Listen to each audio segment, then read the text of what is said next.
mitzvahs, the chatayim, the sins are, this is bad, this is cursed, this is not good. And Baruch Mordechai is the point of we still do some mitzvahs. This is in this world. So, for sure, to make a sin is bad.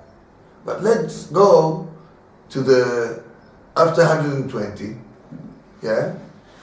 And we see that without the power of doing sins, we wouldn't get anything out of the mitzvahs. Yeah? So who got us into the Garden of Eden? The power to make sins. The Nachash, Haman, he got us into the Garden of Eden. He gave us the salary, the real salary, the real payment I got because I was getting over his power. So who is Baruch and who is Amor? Yeah? So again, we can say, nah, it's clear that the mitzvah is the part of the Baruch, but it's a very narrow bridge, to understand where is the good and where is the bad. Gesher Tzar מאוד. Huh? Gesher Tzar מאוד. Gesher Tzar מאוד, yeah. It's very close. So this is when you don't know, when you get mixed up with it. Now we're alive, we're not drunk. But when you try to explain this idea to someone that is drunk, yeah, and he accepts it. Yeah, right. Haman is the guy. Haman gave me. There's a joke here that the Haman and Paro, they meet in hell. So Paro says to Haman, "You're stupid. You cannot see what happened to me. You go over. You're stupid. You're worse than I am." So Haman says to him, no, I was clever than you. You gave him a holiday with 7 days. I gave him a holiday only with 1 day. So I'm okay. I'm okay. It's okay. But this is the point. This is the main point that we have on Purim to know that. And there's another, there's a big question, like why Amalek, there's all the nations, they are going to be to get into a higher level of understanding that Hashem is the King of the world. They are going to be alive in the good times, when you say Israel will be the highest. Okay, they'll be the highest, but you will have a big profit out of it. The Midrash says, if the nations would know how good is the Beit Mikdash for them, they will guard it. Yeah, but they didn't know. But on the times to come, when the big light of Hashem will reveal, yeah, they will also know. Except for Amalek. Amalek will be destroyed. And Amalek, we know, how can we know who is Amalek? There's no nation that is called Amalek now. Yeah? Who is Amalek? The ones that are ready to commit suicide for you. In order to kill you, they're ready to give everything. Only to kill Jews. Other nation, maybe they okay, I don't mind, like a Hashverosh. Listen, I'm not going to go into this business. You do the business. He's not our big lover. Yeah? But he's not willing to risk his life in order to kill the Jews. Haman is ready to risk his life. He's ready to go into this risk and, I'm going to make it. Even that he sees, nobody made it before, but I'm going to make it. So this we see on other. We decide that now, if you open your eyes, you see now also where is Amalek now. Yep. It's very, very dangerous. But there's a big question, Hashem is going to be metaken the world, He's going to fix the world. Everything is going to be good. Why can you not fix Amalek also? Yeah? It's a good question. Yeah, it's a very good question. Rabbi Natan asked it in Likutei Halachot. Hilchot Bchor Behema. Halacha Dalet. It's amazing halacha. And he says, Rabbi Natan finished it with, there are things that we cannot understand. Yeah? So you ask the question, it's a good question, it's written in the Midrash, yeah, 2,000 years ago, yeah, this question was asked, but there's things that you don't understand, that's it. It's a good question, you are right with your question, but you cannot understand. And then he goes on, and he goes on in what he says. He says that Amalek wanted to destroy Israel. And he goes like this, that Hashem saved us. And so I thought this is the answer. What is the answer? The answer is, do you want to destroy Israel? The only tikkun you have is not to be here.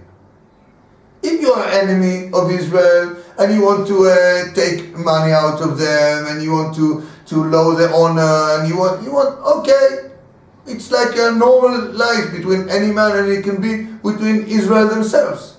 Yeah? So it's human nature. Okay. But you want to destroy them. You want to destroy the good to the end. This cannot be accepted. The only tikkun it has, this is the tikkun to be destroyed, to be out of this, and then the world will be clear and nice and enlightened and all this. Bimei Amenu means now on Purim. On this Purim, even if I won't come to the general Geula, general salvation, yeah. But I can come to my private point. And, when you say this, straight away it jumped to your head. Yeah! Panose! Yeah? Panose, you missed it! Millions, you missed it! Right, spiritual. You missed it. Why spiritual? Because when you go on your right spiritual level, you have all the parnasa you need, and exactly the money you need, and exactly the peace in yourself that you need, because what you loses the money is being uptight. Because when you're uptight means you don't believe Hashem will give you the parnasa. Yeah, I believe Hashem will give me a parnasa, but I work very hard, and I said Baruch Hashem for Hashem that gave me the check in the end of the month. Yeah, I work like I don't know in Israel. A dog. Yeah, a dog. In Israel, in English is a dog. In Hebrew it's a donkey. Okay. Yeah, I work like fire, and then I say, oh, thank you Hashem for the check in the end of the I lied and I cheated and I did all kind of tricks, and in the end of the month or the week I say, thank you Hashem for the money. I said, no, you mustn't be uptight. Hashem will give me the money. Hashem will give me the parnasa. I'm sure that, and I'm doing. It's not that I sit back and I don't do anything. But when I do it straight. I do it calm. I'm not uptight. Yeah, I don't care if the check is big or low, because this is not my parnasa. It's not my parnasa if the check is big or low. My parnasa is, how do I use this money? Yeah, because if I have enough money to buy whatever I need, so this is what I need. If I have enough money to buy more or to use more or to do more, this is what I need. And if I don't have money, not even to buy new shoes, when my shoes are open and all the water from the rain comes in, so this is the money I need. I'm sure this is what I need. I don't need anymore. How come you don't need anymore? The water goes in your shoes. Okay, this is how it should be. I believe 100% that this is how Hashem wants me to be now, and this is good for me. Only the problem is my wife. Yeah, right? But again, why is your wife a problem? Because you don't trust Hashem enough. If you would trust Hashem, so or your wife will change, or you will know how to accept your wife. You know? Man comes back home, you know, he's expecting something to be at least a piece of bread to be on the table. Nothing is there. Oh, my dear husband, you're here. How are you? Oh, listen, you must listen what happened to me today. Listen, I have to eat something. I was out all day. I didn't eat anywhere. No, you must listen to her. And she speaks, you know. An hour, 2 hours, 3 hours, 5 hours, whatever, you know. She speaks. And you have to be quiet. Why? Hashem doesn't want you to eat now. Point. That's it. It's not your wife to blame. This is what there is. Hashem doesn't want you to eat now. Like on the tiny Esther, when you're on the fast. I'm on the fast. Hashem doesn't want me to eat now. Okay, so I accept it. It's good, it's bad. I don't ask questions, you know. Hashem said not to eat this day for 12 hours. I'm not eating. For 24 hours, I'm not eating. That's what Hashem wants. So it's the same in this point, and it's the same everywhere. When I see I have something, you know, and sometimes I try to speak to someone, and I see it doesn't go. It doesn't work. The man don't understand. It doesn't go to the other side. If it's another man, if it's my wife, my kids, whatever, it doesn't go. So it doesn't go. I have to make my try, to make my job, but to see all the time, and this is the big problem of the Jewish nation and the Jewish laws, you know, that you have to say yes and no in the same time. Yes, I have to try, and no, it's not my power that made the result. It's not my power that made it. I did it. I'm written down there, but I'm written there with a partner, with Hashem. So it doesn't make a difference how much effort I put inside. You know, without the help of Hashem, I wouldn't do anything. So I don't have to be uptight. Like with the kids, you know, for example, it's a good example for the kids, you know, when you raise up a kid and he doesn't go. He doesn't go. He becomes, he lives all the mitzvahs and everything. So you feel, wow, I'm something is wrong with me, I'm not okay. You did check out. You did, yeah, I could do better. No, you couldn't do better. Whatever you did, you tried the best. You are a father, you are a mother. For sure you did the best that you can do for this kid. And this is the life of this kid. And he has bchira, and he has his own cheshbonos with Hashem. His own business with Hashem. His own tikkun. His own tikkun. And he has to go through this. And you have to go through this. Okay? So I'm not happy, you know, but I accept it. This is the point of Purim. We have to find out the spiritual point where we are and ask Hashem, please, I want to be higher.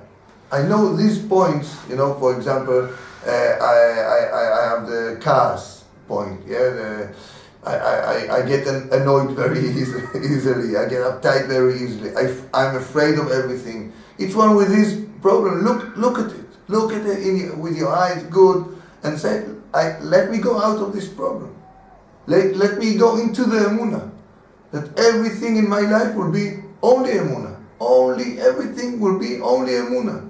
Yeah? I have the sechel, I will use the sechel, I have the power, I will use my power. I won't sit, you know, back and smoke a big cigar, you know, and do anything and say, Hashem, you will do everything, and smoking a big cigar. No, I will do my job.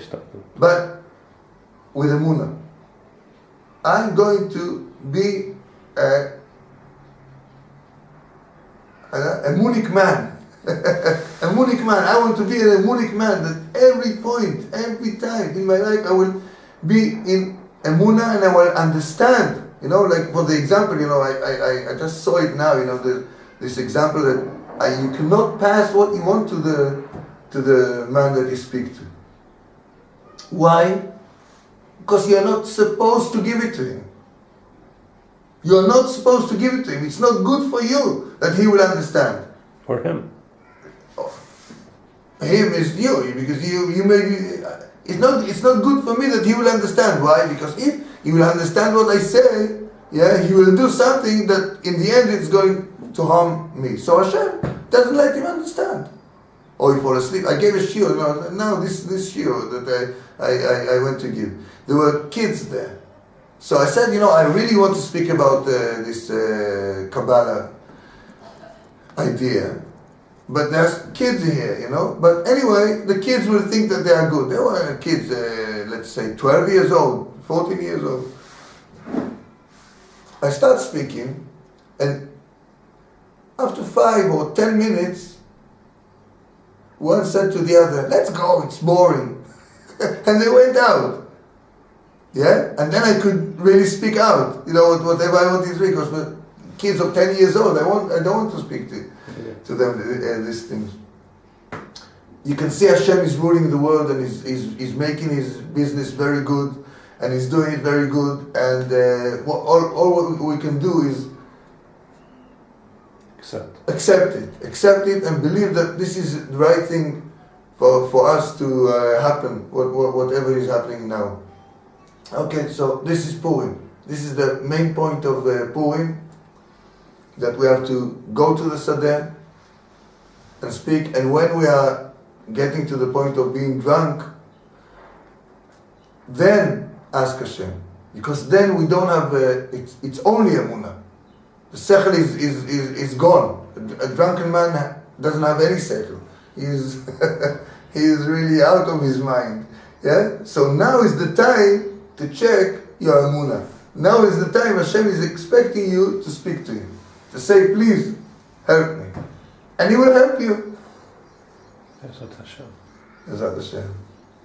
Shakoyach. Shakach. Shakoyach.